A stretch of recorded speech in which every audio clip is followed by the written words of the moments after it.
नमस्कार। आज हम कक्षा 10 की प्रश्नावली संख्या 3.3 के सवाल नंबर 2 को हल करेंगे। यहाँ में दिया गया है यदि हम अंश में एक जोड़ दें और हर में से एक घटा दें। तो सबसे पहले हमारे पास अंश और हर होने चाहिए, उसी में हम कुछ जोड़ सकते हैं और कुछ घटा सकते हैं। तो सबसे पहले हम सॉल्यूशन शुरू करते हैं। सबसे पहले अंश और हर हमारे पास नहीं है तो हम मान लेते हैं, माना अंश। कुछ नहीं है तो हम क्या मान सकते हैं, x। इसी प्रकार हर भी हम मान लेते हैं y। हमें पता है ये भिन्न होती है, जो होती है अंश बटे हर के रूप में। अब हमें ये कह रहा है कि अंश में एक जोड़ना है और हर में से एक घटाना है। तो हमें कुछ नहीं करना, जो स्टेटमेंट हमें दी गई है उसी को फॉलो करना है। तो अंश में एक जोड़ना था और हर में से एक घटा देना था। तो ये जो भिन्न बन रही थी वो एक में बदल जाती है। इसमें अंश में एक जोड़ने पर और हर में एक घटाने पर हमारी भिन्न किस में बदल जाती है, एक में। तो अब ध्यान से देखिएगा, यहाँ पे है x प्लस एक बराबर ये y माइनस एक जो बट्टे में था वो कहाँ चला जाएगा, गुणा में।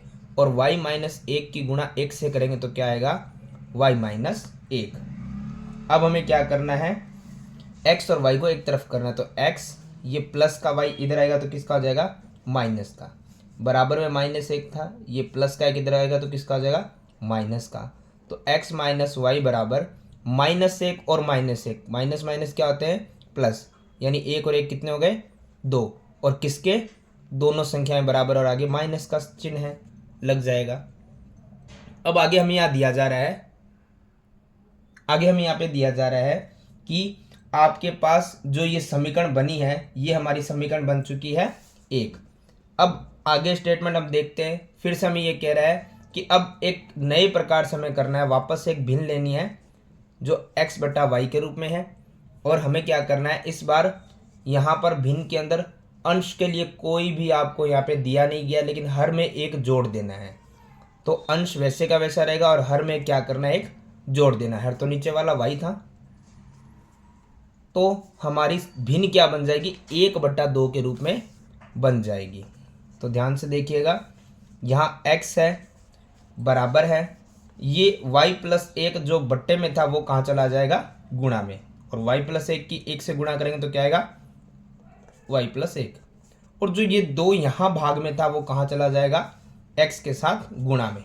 तो ये हो गया 2x। अब ये y प्लस का था, इधर आएगा तो किसका हो जाएगा, माइनस का। और बराबर में है एक। ध्यान से देखिएगा, हमें जो अचर पद है उन्हें एक साथ करना है, यानी x और y को। तो x की संख्या इधर थी, ये y की संख्या प्लस की बराबर से इधर आएगी तो किसकी होगी, माइनस की। और बराबर में क्या रह गया है, एक। ये हमारी समीकरण नंबर बन चुकी है 2। अब हमें विलोपन विधि में क्या करना होता था,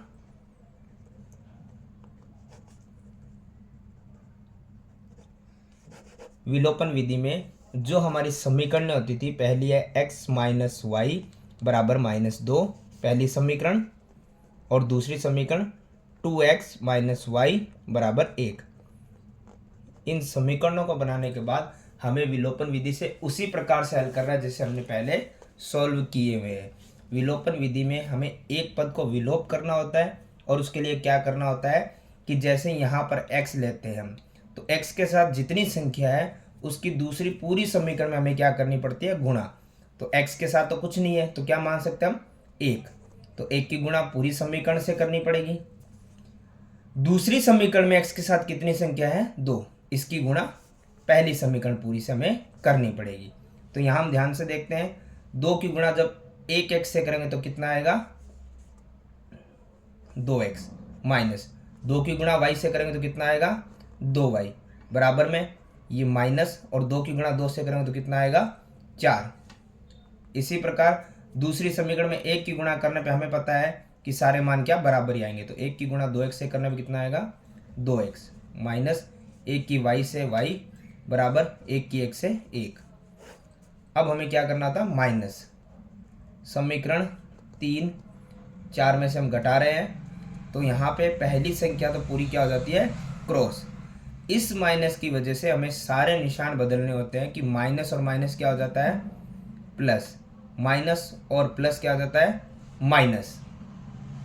तो ये हो गया माइनस और प्लस माइनस, 2y में से 1y माइनस करेंगे तो बचेगा 1y, और किसका, बड़ी संख्या का जो निशान है माइनस का। बराबर में ये माइनस और माइनस क्या होते हैं, प्लस, यानी 4 और 1 कितना हो गया, 5। बड़ी संख्या किसकी है, माइनस की। तो माइनस माइनस दोनों क्या आ गए, कैंसल। y बराबर कितना आया, 5। अब इसी y को हमें क्या करना है, समीकरण 1 में हमें मान रख देना है। तो हम लिख देते हैं यहां पर y का मान, y का मान समीकरण 1 में रखने पर। तो हमारे पास समीकरण 1 कौन सी थी, हमारे पास समीकरण 1 ये रही, जो थी x माइनस वाई बराबर -2। तो x है, माइनस है, y की जगह हम y का मान रख देते हैं, कितना आया था, 5, और बराबर में माइनस का 2। तो x है बराबर में माइनस का 2 है, ये माइनस का 5 इधर आएगा तो किसका हो जाएगा, प्लस का। तो x बराबर कितना आया, माइनस प्लस माइनस, 5 में से 2 गया 3, बड़ी संख्या प्लस की है। तो x के मान और y के मान दोनों निकल चुके हैं।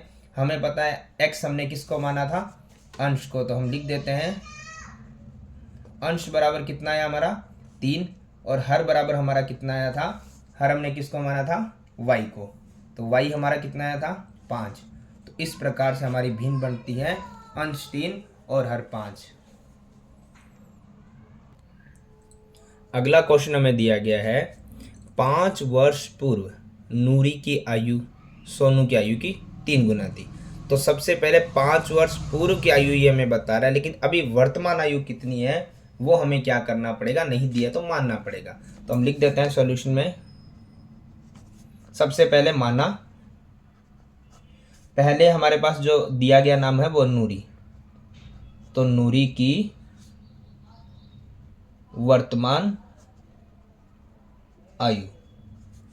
इसी प्रकार हमारे पास जो दूसरा नाम दिया गया वो क्या है, सोनू, सोनू की वर्तमान आयु।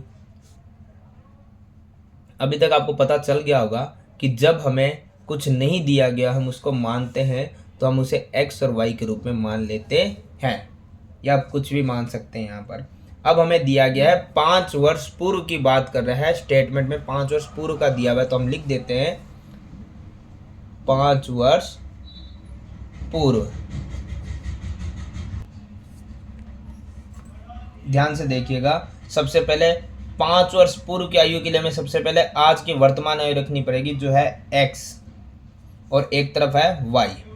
हमें पता है दोनों 5 वर्ष पहले, 5 वर्ष अपनी आयु से, आज की आयु से 5 साल कम हो जाएंगे, और अब हमें इनको बराबर करना है। तो हम कैसे कर सकते हैं ये वो देख लेते हैं। ये हमें कह रहा है 5 वर्ष पूर्व नूरी की आयु सोनू की आयु की 3 गुना थी, यानी कि नूरी की आयु सोनू की आयु की 3 गुना थी, यानी कौन बड़ी थी, नूरी बड़ी थी, 3 गुना। यदि हमें दोनों को बराबर करना है तो अब हमें सोनू को बड़ा करना पड़ेगा, और सोनू का हमारे 3 गुना अगर हम कर देंगे तो ये नूरी के बराबर हो जाएगा। ध्यान से वापस देख लेते हैं, x और y हमने रखा, 5 वर्ष पूर्व दोनों ही 5 वर्ष छोटे हो जाएंगे, यानी माइनस हो जाएंगे। ये कह रहा है नूरी की आयु सोनू की आयु के 3 गुना थी, यानी ये बड़ी थी। दोनों को बराबर करने के लिए हमें इसे भी 3 गुना करना पड़ेगा, तो दोनों का मान बराबर आ जाएगा। तो हमारी समीकरण बनी है x -5 और बराबर में 3 की गुणा y से 3y और -3 5 15। हमें चर पदों को एक साथ करना, तो x है, ये 3y जो यहाँ पे प्लस का था इधर आएगा तो किसका हो जाएगा, माइनस का 15 था बराबर में, और ये माइनस का 5 इधर आएगा तो प्लस का 5। तो समीकरण बनी है 3x - 3y बराबर में माइनस और प्लस माइनस, 10 में 15 में से 5 गया तो बचेगा 10, और बड़ी संख्या किसकी है, माइनस की। तो ये हमारी समीकरण नंबर 1 होती है कंप्लीट। अब आगे क्या कह रहा है ध्यान से देखेंगे, अब 10 वर्ष के बाद की बात कर रहा है, तो हम लिख देते हैं दूसरी समीकरण के लिए 10 वर्ष पश्चात।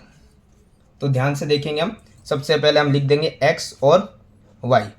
10 वर्ष बाद, तो दोनों ही आयु से 10-10 साल क्या हो जाएंगे, बढ़े। फिर ये कह रहा है 10 वर्ष पश्चात नूरी की आयु सोनू की आयु की 2 गुना हो जाएगी, यानी कि नूरी सोनू से बराबर कितना 2 गुना बड़ा हो जाएगा, नूरी बड़ा हो जाएगा। दोनों को बराबर करना है तो हमें सोनू को भी 2 गुना क्या करना पड़ेगा, बड़ा करना पड़ेगा। तो इस प्रकार हमारी समीकरण दोनों क्या आ जाएगी, बराबर। अब देखते हैं x प्लस 10 है बराबर है 2 की गुणा y से करने पे 2y प्लस 2 की 10 से गुणा करने पे कितना आएगा 20। अब x है ये प्लस का 2y इधर आएगा तो माइनस बराबर में 20 है, और ये प्लस का 10 इधर आएगा तो माइनस का 10। तो x माइनस 2y बराबर में 20 में से 10 घटेगा तो कितना बचेगा 10। ये हो गई हमारी समीकरण नंबर 2। अब आपको विलोपन विधि के लिए दोनों समीकरणों को लिखना पड़ेगा। तो समीकरण 1 हमारे पास ये रही x माइनस 3y बराबर माइनस का 10, समीकरण 1। और समीकरण 2 हमारे पास ये रही x माइनस 2y बराबर में प्लस का 10, समीकरण नंबर 2। अब हमें पता है कि समीकरण 1 और 2 में x के पदों को बराबर करने के लिए जो यहाँ पर है उसकी गुणा दूसरी समीकरण में, और जो यहाँ पर है उसकी समीकरण 1 में गुणा करनी पड़ती है। लेकिन दोनों ही संख्या पहले से बराबर है, इनके साथ कोई संख्या नहीं है जिसके हम गुणा करें। तो जब दोनों पहले से बराबर हो तो सीधा हमें घटाना होता है, और घटाने के लिए जो आगे निशान होते हैं, चिन्ह होते हैं, वो बदल जाते हैं। Minus minus plus, minus plus minus. तो x में से x तो माइनस चला गया, x में से घट गया, क्या बचेगा 0। ये माइनस और ये प्लस, माइनस और प्लस होता है माइनस। 3 में से 2y घटेगा तो कितना बचेगा 1y, और बड़ी संख्या किसकी है माइनस की, बराबर। माइनस माइनस क्या होता है प्लस, 10 और 10 कितना हो गया 20, और बड़ी संख्या दोनों बराबर है और दोनों का किसका चिन्ह आएगा माइनस का। तो माइनस माइनस क्या हो गया कैंसिल। तो y बराबर कितना आया 20। अब हमें इसी में क्या करना है, y का मान समीकरण 1 में रखना है। तो हम लिख देते हैं y का मान समीकरण 1 में रखने पर। तो समीकरण 1 हमारे पास कहाँ है, समीकरण 1 हमारे पास ये रही। तो इसी समीकरण को नीचे रखते हैं हम, x माइनस 3y बराबर माइनस का 10। तो यहाँ पर जहाँ पे y आए वहाँ पे हमें y ना रख के y का मान रखना है। कितना आया था हमारे पास 20, बाकी वैसे का वैसा। तो x है माइनस 3 की गुणा 20 से करने पे कितना आता है 60। अब हमें क्या करना है, बराबर में माइनस का 10। तो x है बराबर में माइनस का 10 है, ये माइनस का 60 इधर आएगा तो किसका हो जाएगा प्लस का 60। तो x बराबर कितना आ गया माइनस प्लस माइनस।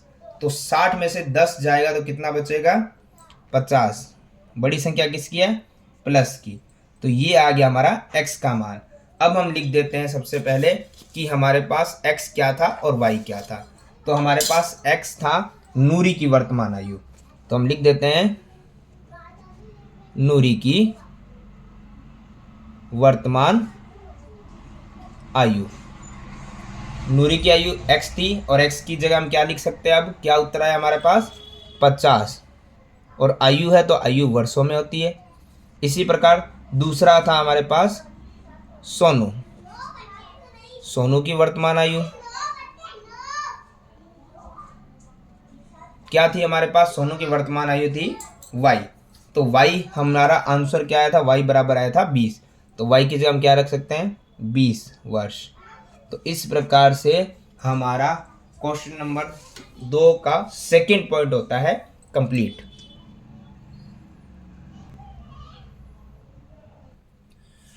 सवाल नंबर 3 हमें यहाँ दिया गया है 2 अंकों की संख्या है और अंकों का योग 9 है। तो सबसे पहले हम लिख देते हैं सॉल्यूशन में कि हमें यहाँ पे दिया क्या है, 2 अंकों की एक संख्या है। मान लेते हैं हम माना संख्या।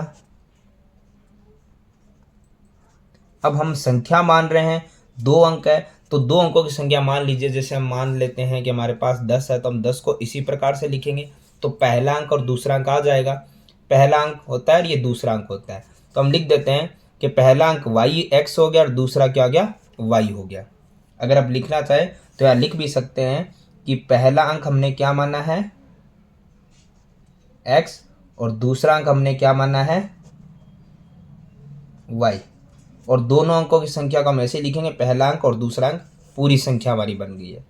अब हमें दिया क्या गया था, हमें दिया गया था दोनों अंकों की संख्याओं का, दोनों अंकों का योग, दो अंकों की संख्या के दो अंकों का योग।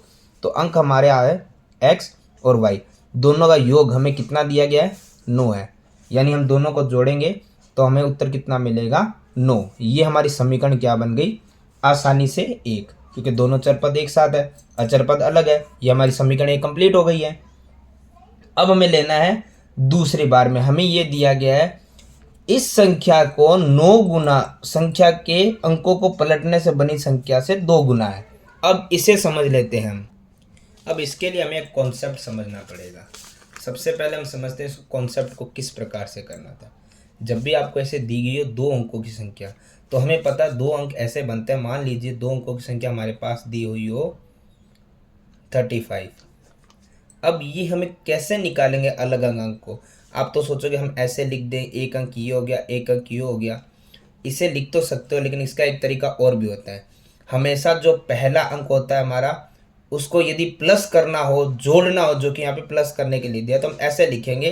3 + 5 नहीं लिखेंगे, 35 बनाने के लिए हमें 30 + 5 लिखना होगा। और ये हम कैसे लिखेंगे कि वो आंसर के बराबर आ जाए। इसको लिखने के लिए हमें क्या करना पड़ेगा, एक तरीका होता है हमारे पास। यानी कि जो भी आपका पहला अंक होता है उसको हमेशा किससे गुणा कर दो, 10 से। अगर दाही 2 अंकों की संख्या है तो हमेशा 10 से गुणा करते हैं। क्यों? क्योंकि ये दाही अंकों की सबसे छोटी संख्या होती है। इससे नीचे जो संख्या आती है वो तो इकाई तक चलती है, और ये दाही की सबसे छोटी संख्या होती है। तो हमेशा पहले अंक की 10 से गुणा करनी होती है, और बाद में आगे वाला अंक वैसे का वैसे आ जाता है। तो ये होगा 30 + 5। ऐसे हम कोई भी संख्या ले सकते हैं। तो हमें तरीका याद रखना है, जो आपका पहला अंक है उसके साथ हमेशा क्या करना है, हमें जो भी हमारा पहला अंक होता है उसके साथ हमेशा 10 की गुणा करनी है, और आखिरी अंक जो अलग होगा उसको वैसे का वैसे लिख के प्लस कर देंगे। तो अब इस कॉन्सेप्ट को हम समझ लेते हैं। ये कॉन्सेप्ट हमारे पास यहाँ दिया गया है। यहाँ हमें दिया गया है कि आपको इस संख्या का 9 गुना करना है। तो 9 गुना करने के लिए हमें चाहिए पहले दोनों संख्याओं को प्लस कैसे करें। तो पहले हमें क्या करना है, जो पहली संख्या x है और दूसरी y है, उन्हें प्लस करने के लिए हमें क्या करना है, अभी आपको समझाया था। पहले अंक की हमेशा 10 से गुणा करनी पड़ती है, दूसरे अंक के साथ हमें कुछ करने की आवश्यकता नहीं है। तो पहले अंक के साथ हमें 10 की गुणा करनी पड़ेगी। तो ये हमारे पास आएगा 10x प्लस में y, और इसका कितना गुणा हो रहा है, ये 9 गुणा। कितना गुणा हो रहा है, 9 गुणा। वह दूसरी संख्या के अंकों को पलटने पे, यानी कि अब जो आपका पहला अंक था x, उसको हमें करना है पलटना। पलटने का मतलब ये होता है, मान लीजिए आपके पास संख्या थी 35, पलटना है मतलब संख्या को ऐसे करना है, पिछला अंक आगे, आगे वाला पीछे। तो संख्या अब 35 ना रह के 53 या कुछ और हो जाती है। तो हम क्या करेंगे, जो पीछे वाला अंक था हमारा, मान लीजिए y, उसकी हम 10 से गुणा करेंगे और x को प्लस में लिखेंगे। क्यों? क्योंकि पीछे वाला अंक आगे आ गया है, तो उसको हमें दर्शाने के लिए 10 से गुणा करना पड़ेगा, और प्लस में आगे वाला अंक जो पीछे हो गया उसे वैसे ही लिखना है। तो ये हो जाएगा 50 + 3 53। तो हमेशा याद रखिए, जो भी आपके पास अब संख्या अंक पलटे हैं तो आगे से अंक जो भी आए उसके साथ गुणा आपको 10 करनी पड़ेगी। तो हमारे पास यहाँ पे था एक्स वाई, पलटेंगे संख्याएं अंकों को, तो पिछले वाला अंक आ जाएगा आगे और आगे वाला चला जाएगा पीछे, और आगे वाले अंक के साथ हमेशा किसकी गुणा करनी होती है, 10 की। तो हम जब इस 10 की गुणा करेंगे तो गुणा करने पे हमारे पास क्या प्राप्त होगा, 10 की y से गुणा करने पे आएगा 10y और प्लस का x, और ये कितने गुणे के बराबर हो रही है, 2 गुणे के। यहाँ ध्यान समझेंगे, पहली संख्या को लिखने का हमने तरीका समझ लिया है। अब यहाँ पे सिर्फ अंक पलटने हमें, और कुछ नहीं करना। 10 रहेगा, जो पीछे y था वो आगे आ गया, जो आगे x था पीछे चला गया। पहली जो संख्या बनी थी वो 9 गुना के बराबर थी और बाद में अंक पलटने के बाद संख्या 2 गुना के बराबर थी। तो आइए इसको समीकरण को हम सॉल्व करते हैं। तो 9 की गुणा 10 से करने पे आएगा 90x प्लस 9 की y से 9y बराबर 2 की 10 से 20y प्लस 2 की x से 2x। अब हमें क्या करना है, एक्स वाई को अलग लेना है। तो सबसे पहले हम देखते हैं यहाँ पर 90x है प्लस में 9y है, 20y प्लस का इधर आएगा तो किसका आ जाएगा, माइनस का, और ये 2x प्लस का इधर आएगा तो किसका आ जाएगा, माइनस का, और बराबर में क्या बचा, कुछ नहीं तो क्या रहेगा, 0। अब हम देखते हैं x की संख्याओं को। ये है 90x और ये है 2x, प्लस और माइनस क्या होता है, माइनस, यानी 90 में से 2x माइनस करेंगे तो कितना बचेगा, 88। इसी प्रकार y की जो संख्या है प्लस माइनस क्या होता है, माइनस, 20 में से 9 जाएगा तो क्या बचेगा, 11y, और बड़ी संख्या किसकी है, माइनस की, और बराबर में क्या है, 0। ये बन गई हमारी समीकरण नंबर 2। अब हमें क्या करना है, समीकरण 2 और 1 और 2 को क्या करना है, यहाँ पर वापस से लिखना है। तो समीकरण 1 हमारे पास थी x प्लस वाई बराबर 9 और 2 समीकरण थी हमारे पास 88x माइनस 11y बराबर में 0। अब हमें क्या करना होता है, सबसे पहले x के साथ जो संख्या है उसकी हमें मल्टीप्लाई किससे करनी होती है, दूसरी समीकरण से पूरी से, और यहाँ पर हमारे पास जो अगली समीकरण में x के साथ संख्या है उसकी हमें गुणा करनी पड़ती है पहली समीकरण से। तो यहाँ पे थोड़ा मल्टीप्लाई का ध्यान रखना, हमें 88 की गुणा x से करेंगे तो क्या आएगा, 88x प्लस 88 गुणा y से करेंगे तो कितना आएगा, 88y बराबर, यहाँ 88 गुणा हमें 9 से करनी है, तो 88 गुणा 9 से करने पे आ जाएगा हमारे पास 792। अब हम देखते हैं समीकरण नंबर 2, उसकी गुणा 1 से करनी है, तो पूरी गुणा करने पे आंसर वही आएगा जो 1 की गुणा करने पे, संख्याएं बदलती नहीं है, 1 की गुणा 88 करने पे क्या आएगा, 88x माइनस 1 की 11 से 11y बराबर में 1 की 0 से 0। घटाना होता है तो निशान बदलते हैं, माइनस और माइनस प्लस, माइनस और 1 के 0 के साथ कभी कोई निशान आता ही नहीं है। तो 88 में से 88 गया तो क्या बचेगा, 0। यहाँ प्लस और प्लस क्या हो रहे हैं, प्लस, यानी 88 और 11 कितने हो गए, 99y, और बड़ी संख्या है क्या है, प्लस, शो करना जरूरी नहीं है। 792 में 0 घटाओ या जोड़ो 792 ही आता है। y के साथ वाली संख्या हमेशा कहाँ जाती है, भाग में। आप भाग लगा सकते हैं, किसी भी संख्या से आप काट सकते हैं, जैसे कि ये कट रहा है 11 निम 99, और 11 के पाड़े से ये चला गया 11 7 77 और 11 दूना 22, तो y बराबर आ गया 72/9, और 9 के पाड़े में 72 आता है 8 बार, तो y बराबर कितना है हमारे पास, 8। अब हमें क्या करना होता है, जो y का मान होता है वो हमें क्या करना है, समीकरण 1 में रखने पर, तो y का मान समीकरण 1 में रखने पर,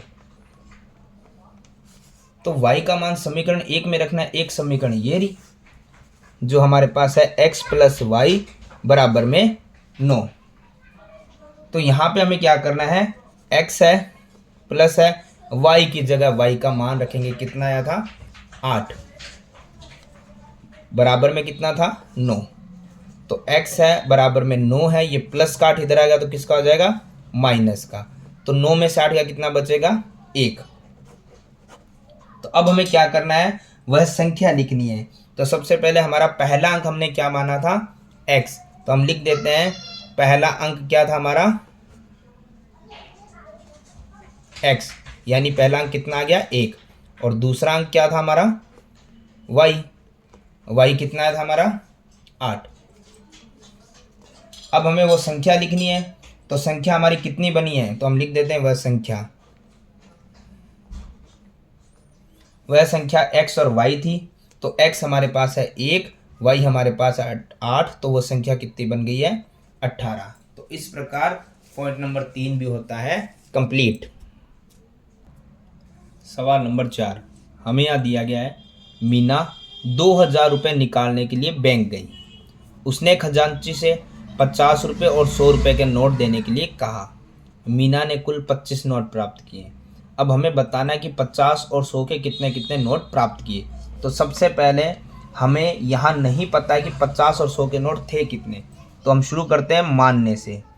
माना 50 रुपये के नोट की संख्या।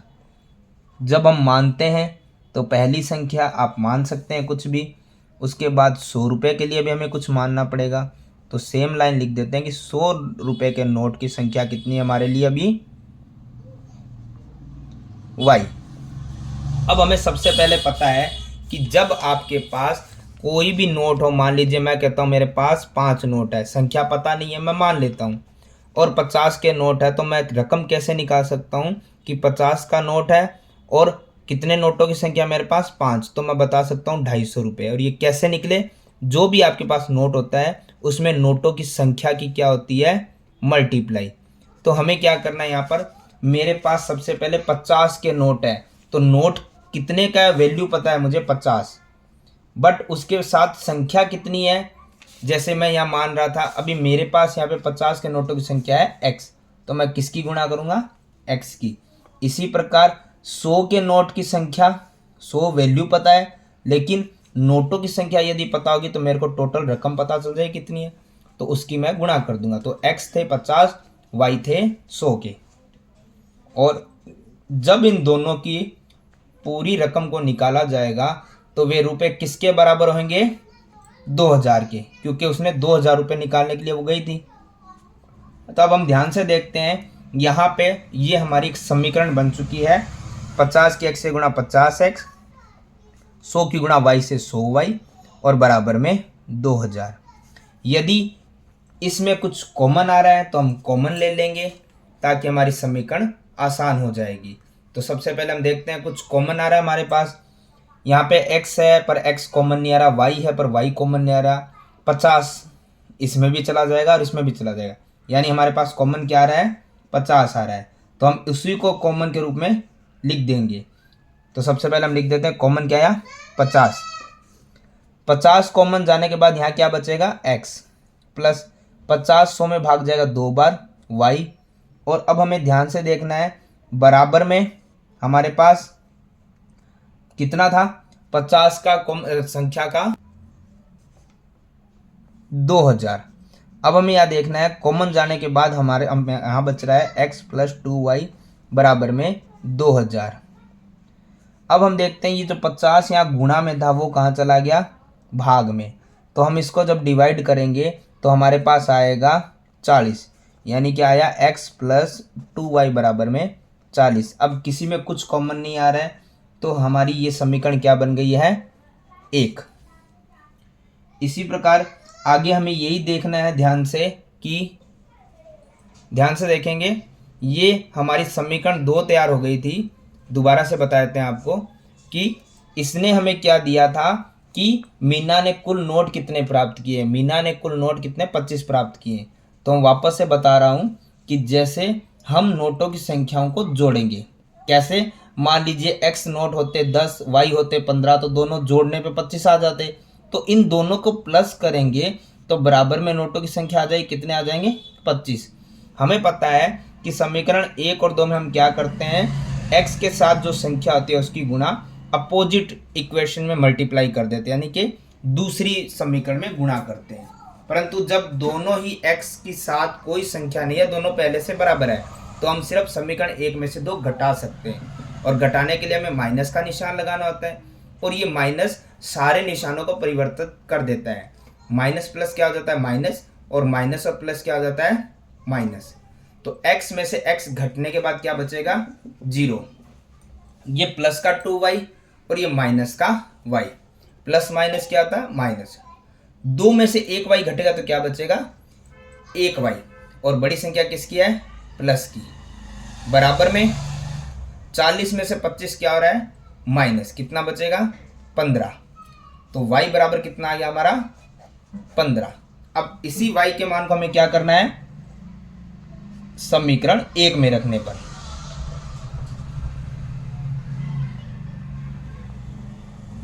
तो ध्यान से देखिए, समीकरण 1 हमारे पास ये रही, x प्लस 2y बराबर में 40। तो जहां पे आपको y दिख रहा है वहीं पे आपको y का मान रख देना है 15 बराबर में 40। तो x बराबर x प्लस 2 की 15 से गुणा करने पे कितना आएगा, 30 बराबर में 40। तो x बराबर में 40 है, ये प्लस का 30 इधर आएगा तो किसका आ जाएगा, माइनस का। तो 40 में से 30 घटने पे कितना बचता है, 10। ये हमारा आ गया x का मान। अब हम रख देते हैं कि हमने x और y क्या माने थे। हमने माना था x 50 के नोटों की संख्या, तो हम लिख देते हैं कि 50 रुपये के नोट की संख्या कितनी है, ये 50 रुपये के नोट की संख्या हमने क्या माना था, x, और x कितना है, 10 है। इसी प्रकार 100 रुपये के नोट की संख्या को हमने क्या माना था,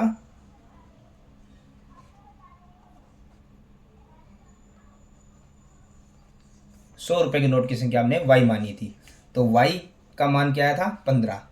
तो 50 के नोट है 10 और 100 के है 15, दोनों की संख्या हो गई है हमारे पास 25। और इस प्रकार से हमारा सवाल नंबर 4 भी होता है कंप्लीट। सवाल नंबर 5 हमें दिया गया है, किराए पर पुस्तकें देने वाले किसी पुस्तकालय का प्रथम 3 दिनों का नियत किराया है। तो सबसे पहले नियत किराया है, परंतु वो कितना दिया गया हमें नहीं बताया गया। तो सबसे पहले हमें क्या करना पड़ेगा, माना।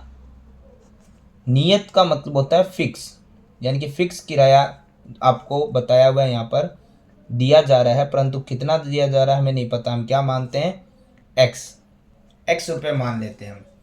इसके बाद ये कह रहा है उसके बाद प्रत्येक अतिरिक्त दिन का अलग किराया है, यानी कि एक फिक्स रेंट तो आपका लग ही रहा है, उसके अलावा उसके एक्स्ट्रा चार्जेस भी है जो प्रत्येक दिन का लगेगा। तो वो भी हम मान लेते हैं कि प्रत्येक दिन का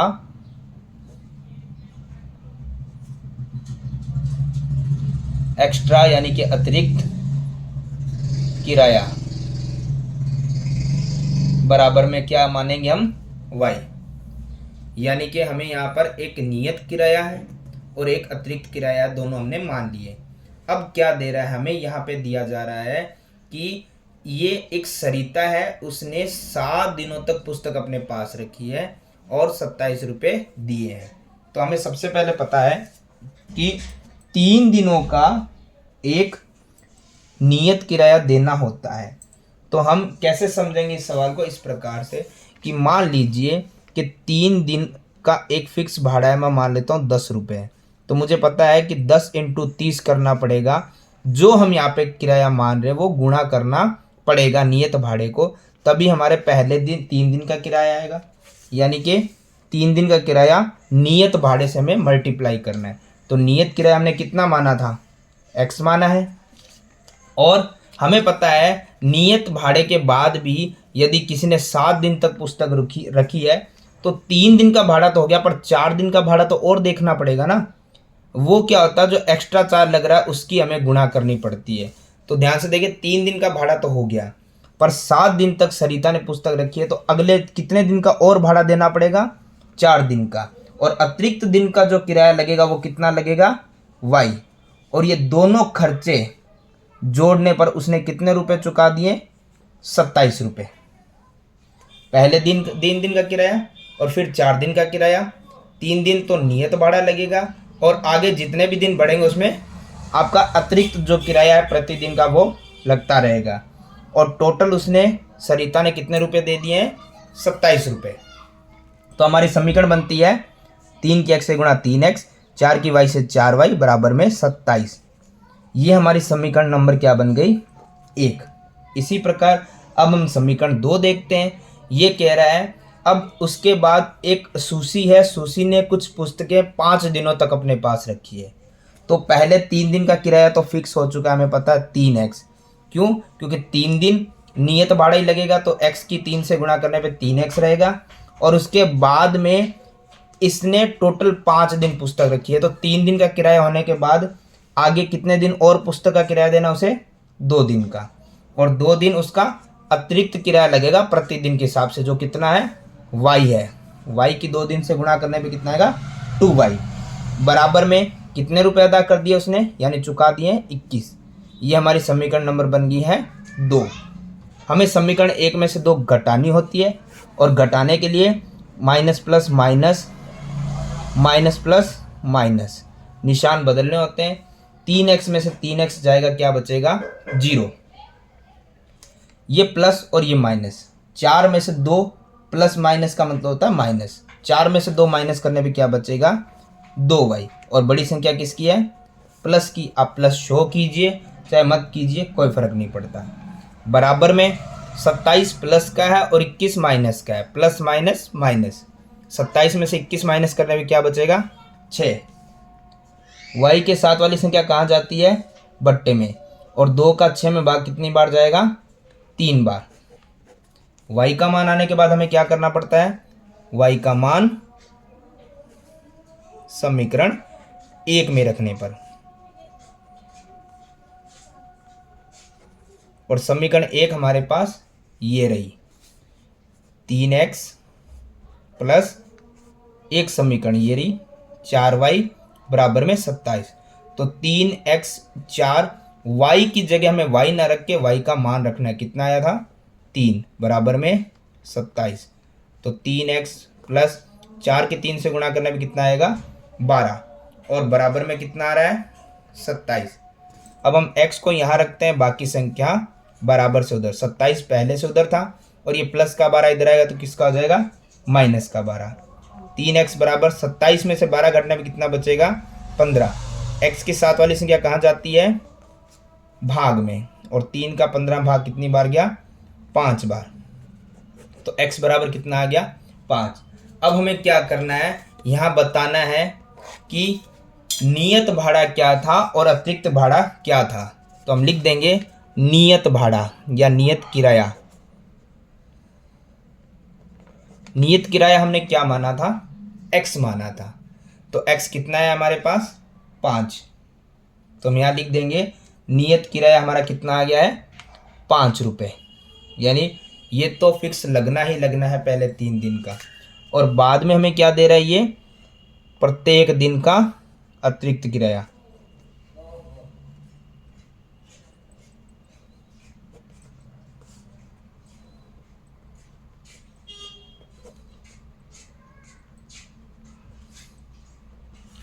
अब ध्यान से देखिए, प्रत्येक अतिरिक्त दिन का किराया था y, तो y का मान कितना आया था 3, तो प्रत्येक अतिरिक्त दिन कितने रुपए लगते जाएंगे 3 रुपये। ये हर दिन का चार्ज होगा, प्रत्येक मतलब प्रतिदिन।